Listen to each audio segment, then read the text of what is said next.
Lá em cima. Oh, Ieda Lima, tudo bom, menina? Tudo bem, Atílio. Prazer te receber. Em Bom? Velo. Paraibana, de Campina? De Campina Grande. De Campina Grande, terra da Erundina. Terra da Erundina, Serra Então, da Borborema. você me contou uma história que você, na escola, você fazia parte do coral, é isso? Eu, no ensino fundamental, eu participava do coral Os Canarinhos de Campina Grande e a maestrina era a Erundina. Não, mas veja só. A paraibana que veio a ser a prefeita de Você foi São Paulo. regida pela Erundina. Depois a gente se perdeu e...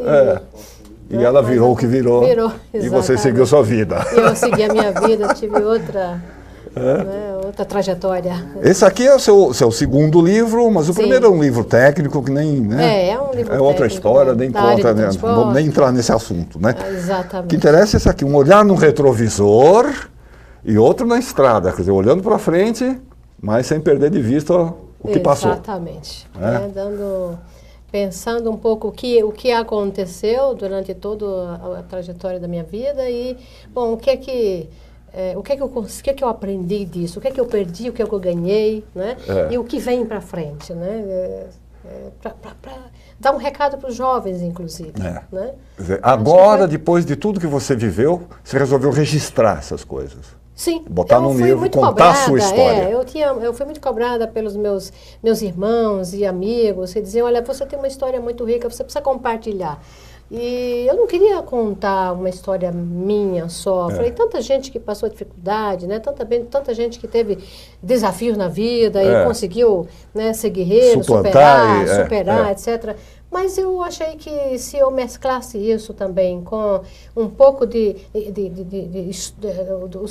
contando o contexto, os principais fatos, os fatos mais marcantes da história que envolveu a minha vida, né, poderia ser muito interessante. Né? Então tem aí uma mistura de uma trilha emocional, né, de tudo que eu vivi, e mais o contexto sociopolítico. Né? Bom, você se envolveu com política muito cedo, né? A gente tem uma foto aqui, por exemplo, você, Ieda e colegas da JEC. Da Juventude Estudantil Católica. Juventude Estudantil Católica. Na verdade, a Juventude Estudantil Católica ela não tinha um objetivo político, né? Mas ela reunia os jovens que, de alguma maneira, eram essa foto que o Ernesto está mostrando, essa que está de costas é a Erundina. Essa é a de costas. Uma que tem uma setinha lá atrás, sou eu que estou cantando, e a Erundina. Eu era soprano, né? Então, você era soprano? Era soprano, dos Canarinhos de Campina Grande. Na outra página aqui é que tem você com as alunas do JEC. Da JEC, da Juventude Estudantil Católica. Né? Então, são, né, as jovens que já estavam acordando para o mundo. Acordando para o mundo e tal. E discutiam, gostavam de discutir, de descobrir a arte, a música de bom gosto, né, e discutir os problemas sociais do Como é que era a tua família? A minha família era uma família pobre. Né? Meu pai era carteiro. Distribuía carta, minha mãe era uma dona de casa e tínhamos muitos filhos, eu era a mais velha naquela época, eu já não lembro quantos irmãos eu tinha, que eu estava com 16 anos, 18 anos, né? Hoje nós somos 13. 13? Tá? Então, eu estudei no fundamental numa escola pública e fiz o ginásio numa escola particular, mas foi, na verdade, em decorrência de um prêmio que eu ganhei. Eu fiz uma prova e consegui um prêmio, uma bolsa. O prêmio era esse, era uma bolsa. Eu fui uma aluna muito aplicada quando eu estava no fundamental, então eu consegui adquirir essa bolsa. Fiz o que a gente chamava de ginásio, né? Fiz o ensino médio lá. E depois eu fui, já no final, eu estava no colégio, voltei ao colégio público porque eu precisava trabalhar. E o que você estava fazendo no dia 1º de abril de 1964? Como é que você está... Exatamente, eu não lembro. Não, 64, 64 eu estava em Campina Grande ainda. Estava em Campina Grande ainda. Em Campina Grande ainda, né? E eu estava, era uma estudante, trabalhava, né? E estudava à noite no colégio estadual.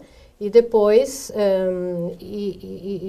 participava da Juventude Estudantil Católica. Então a gente sabia que tinha havido golpe, mas eu não tinha compreendido ainda na sua profundidade a dimensão daquilo. A dimensão daquela que veio a ser uma grande guerra, né? Havia uma divisão entre o bloco socialista e o bloco capitalista e quem defendia o socialismo, qualquer estudante naquela época achava que o socialismo era a solução de todos os problemas, né, da desigualdade no país. Né? Quem defendia, era o grande sonho da juventude. Quem defendia o socialismo era inimigo. Né? E isso ficou cada vez pior na medida em que a linha mais dura, né, dos militares assumiu o poder, né, combinando com o Gastas do Médici. Né? Então, nesse período eu saí de Campina Grande para Recife, porque eu precisava trabalhar, precisava estudar, precisava pagar meus estudos, porque meu pai não podia. Né? Eu tinha chegado no limite, vamos dizer assim, em Campina Grande, e lá eu acabei me envolvendo com o movimento estudantil, porque à noite, na Universidade Católica de Pernambuco, eu fazia história, adorava história, né? E acabei participando do movimento estudantil. O movimento estudantil. E durante esse período aí, logo no início, eu acabei sendo presa, porque eu tinha conseguido, eu tinha conseguido um local para o pessoal se reunir, eu não sabia nem quem era, né? E eles acabaram me prendendo à saída do trabalho. Passei 2 meses presa. Você se ligou especificamente a alguma ala do movimento? Não, o meu marido, na época, era da Juventude Universitária Católica, né? Juventude Universitária Católica. Ele tinha sido quase padre, depois ele saiu, continuou fazendo filosofia lá em Pernambuco, e ele tinha uma atuação, era um líder estudantil mais forte. Então, aquele pessoal que era da JUC acabou formando a Ação Popular, né, que era, o Serra era o José Serra era um dos líderes. Né? Então, aquela turma que foi católica acabou entrando nessa... Né? Eu mesma não tinha, né? Tanto que quando eu fui presa, eu passei 2 noites, eles tentando... Como é que foi isso? Eles foram te buscar em casa? Como é que foi? Não, eu estava trabalhando no Senac, né? Eu tinha sido aprovada num concurso lá, porque eu conseguia datilografar muito bem, né? E eu estava trabalhando, era auxiliar de escritório lá, auxiliava os professores do Senac, e fui chamada pelo meu chefe. Lá em Recife, né? E ele disse, olha, andaram te procurando aqui, você toma cuidado. Uma gente esquisita aí te procurando. Estão te procurando. Quando eu desci, isso foi, acho que no 10º andar, quando eu desci, uma pessoa me chamou pelo nome. E aí 4 homens se aproximaram e você está presa. E me levaram pro DOPS. Eu passei esse 2 DOPS meses. aqui? Lá na Rua da Aurora, exatamente, em Recife. Que você clicou do barco aqui. Você disse. Eu fui, eu não lembro que ano foi que eu fui, eu acho que tem uns 3 anos, eu fui passear lá com a minha irmã, do barco, fazer um passeio. Ainda existe esse prédio, tá lá? Ainda existe o prédio, ainda existe. Vai lá. Exatamente. Então, eu passei 2 meses aí preso. Durante o dia eu ficava sentada numa cadeira lá no escritório, à noite armava a cama de campanha. Quando ainda consegui romper o isolamento com a ajuda de um beneditino, de um frade beneditino, que levou minha mãe e minha irmã para lá, e eu já estava grávida e não sabia. Então, me pressionaram muito, eu segurei 2 dias, porque a gente tinha combinado, eu e meu marido, que a gente não diria onde morava, porque poderia correr o risco do outro também. O outro também, né? E depois de 2 dias eu falei, tudo bem, eu mostro para vocês onde a gente mora e tal. E eles foram com jipe, foi muito truculento, com revólver, derrubaram a porta. E juntaram as minhas notas do meu curso de História como sendo, né? Olha, tá vendo? Olha aqui. Prova de que eu era subversiva e tal. Hoje, quando depois que eu voltei do exílio, eu consegui uma cópia completa do meu processo. Tem hora que cômico, só rindo. Só rindo, né? Só rindo. Então, mas você ficou 2 meses presa. O inimigo era muito maior do que era realmente. Deixa eu levantar um pouquinho mais aqui o seu microfone, acho que fica melhor. Tá. Mas aí você ficou 2 meses presa, e aí, depois? Daí eles me liberaram em Duto do Natal, né? Foi perto do Natal, foi 14 de outubro de 69. Eu presa perto do Natal, fui solta, tomei logo um ônibus para voltar para Campina Grande, para ver a minha mãe. Ela tinha ficado muito preocupada comigo, né? E chegando lá, ela falou, olha, eu acho... Quanto tempo faz que você, né, não está menstruada? Eu falei, eu acho que 3 meses, você está grávida, vamos fazer o exame. Aí a médica falou, pode preparar o enxoval. Imagina. Né? E eles abriram um processo. Né? O processo rolando. O processo rolando e eu grávida. E você grávida. E eu grávida. Então, meu pai muito triste, né?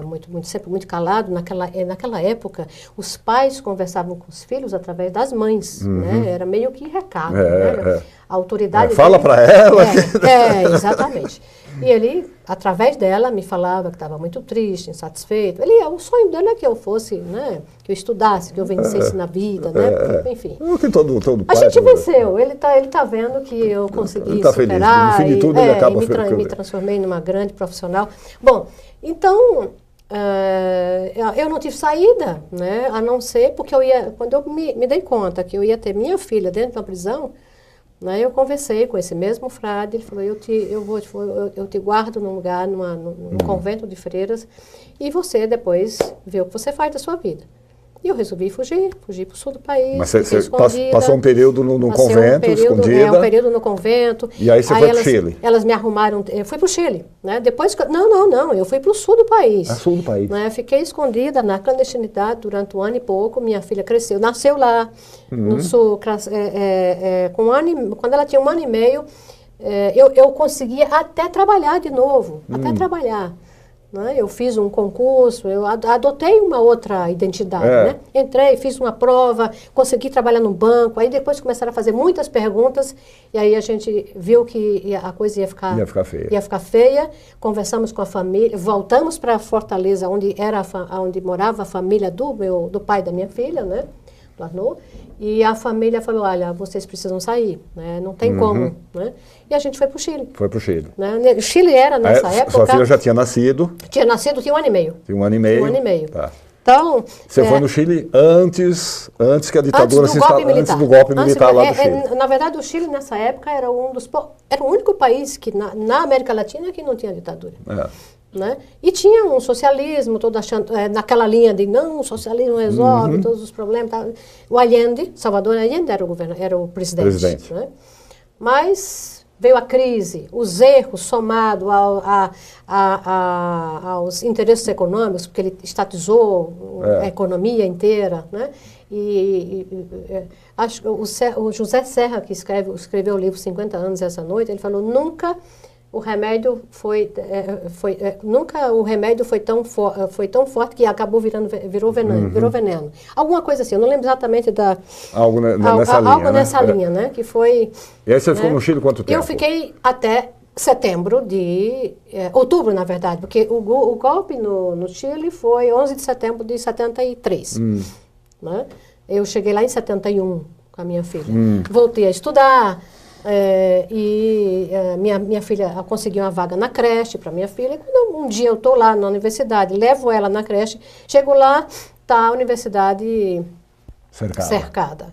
Eu falei, não, de novo não.